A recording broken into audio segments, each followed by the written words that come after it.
Hello, I'm Stuart Ashen. I am also known as Ashens, and I run a YouTube channel where we talk about very low quality products and video games and things like that. Also, I am a screenwriter and actor, and I recently released a book about terrible old video games because nobody else was. Hello! The very first memory I have of computer games, I think is false. I think it's something my sister told me I did when I was very young, and I'm remembering her anecdote. Apparently I was obsessed with Pac-Man machines, really back in the very early 80s when I was about 4 years old, and would just sort of stand by them and pull on the joysticks and wonder why nobody would put a 10p in for me. But I would be too young to actually play the game anyway. She said I was always sort of obsessed with, these video games and the screens and the colours and the lights. And I think that's probably something that stayed with me my whole life, to be honest. It was one of my sister's friends who gave my first proper taste of video games. She had an Atari 2600 and all the games. I think they got literally every Atari game that came out, including E.T., but they'd taken that back to the shop, if I recall. And I remember, because obviously E.T. was a cool thing on the cinemas. I was like, oh, can we play E.T.? It's got E.T. in it. How can it not be excellent?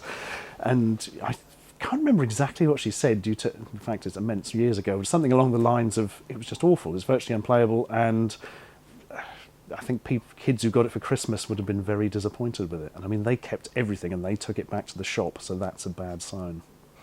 Ah, the joys, my God. I remember being very confused by the way it would say 112 video games. They're always massively upselling. It's like, but they're all the same. And looking at it now, actually, some of the features, invisible invaders, that's not a good thing. You've got to be able to see what you're bloody shooting. But, I remember seeing these on the shelf. I was never allowed to touch the cartridges or put them in. That had to be done by my sister's friend. But I remember always wanting to look at them. They'd sometimes have the manuals out, which always intrigued me. There's far too much information in them. It was like a really big thing. Look, weird coloured stuff, tables of this and that, every little option.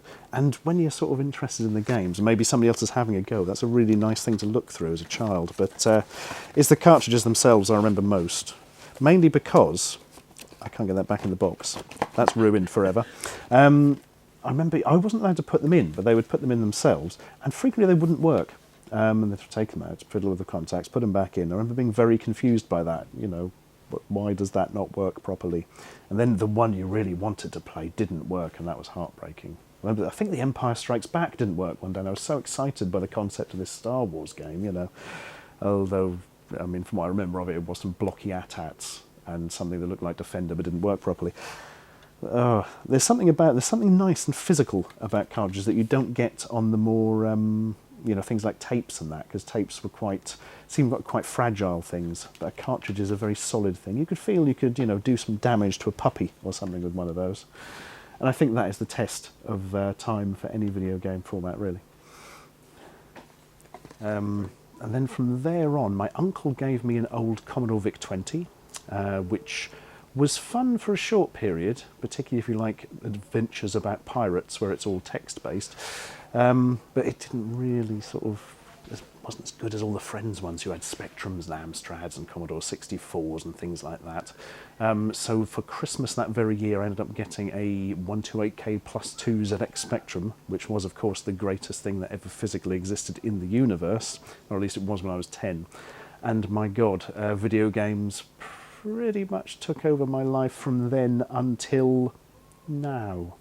I remember being very impressed playing Commando on a friend's ZX Spectrum before I had one, because he'd described it to me in the playground, and I was kind of thinking of VIC-20 games and Atari 2600 games. So when he said, oh, there's a man with a gun, and he runs up the screen and the gun forms a line and little men get shot and they go, "Urgh," I was thinking something very simplistic with graphics that were almost just one step above actual characters and letters sort of jerking up the screen. And when I saw it and it was in colours and there were things actually moving quite smoothly and you could do different things in the game and have fun, it absolutely blew me away. And that was when I was convinced I want one of these ZX Spectrum things.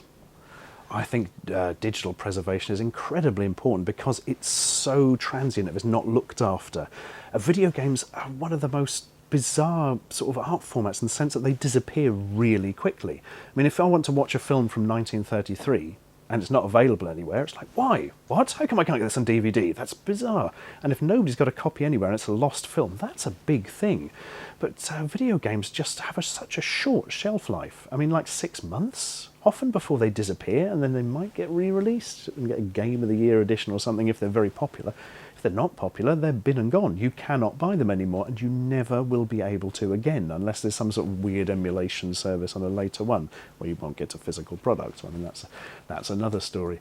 And it's so important that people don't forget that these things existed. And some of them will be gone forever. These online massive multiplayer games, if the big architecture behind it is closed down, which it has done for many of them over the years. I mean, to pick one, The Matrix Online. Matrix was a huge film, very big cult thing, you know, spawned 2 sequels, blah, blah, blah, had this online game. The online game is turned off now, it's gone. If you ever want to play that game or see what it was like or experience it, it's not going to happen unless somebody has set up some kind of server emulation you can log into, and then nobody else is going to be playing it. It's not going to be the same experience. And it is so sad that these things are just not kept. And I think that's why there's such a market for retro games, because they're so hard to get hold of them. And with some of the older stuff, you can download these emulation files from the internet, but it's not the same experience as playing it on the older hardware.